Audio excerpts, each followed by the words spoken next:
nasomboa. Di malane beleji basu obuso. Kaneni tina tano na kwala. Minya mititi na mibe kemioji mititi. Alors, je disais tantôt, je salue la grande famille Sawa, les locuteurs de la langue Douala, tous les amoureux de la culture Sawa. Et je disais que les jours ne sauraient être sans les mois.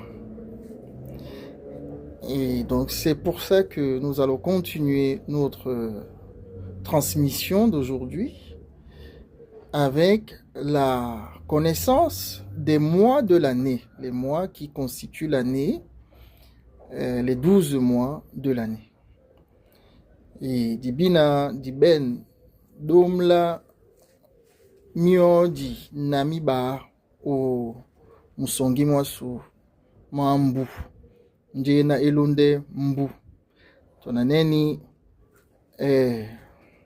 bisukudu bipepe bino bakwa ndina diben domla mioji na milalu inepe bakwa na domla mioji na mine nje abulane wenge monde bisopela bupeno kanadi titina no dibe o mbasaneji langa ndibe bobina ba bupende ba wanende dibie lina dimemba be na batu bese.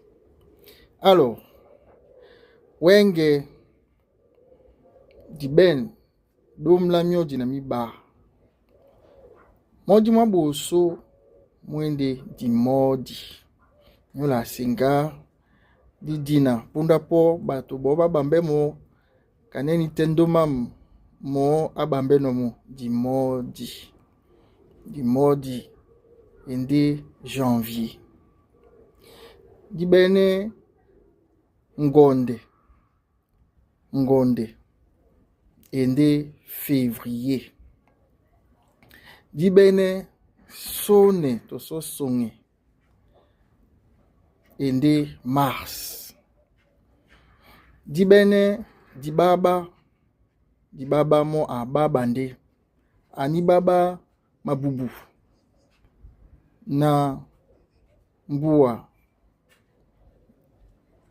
ebote oleye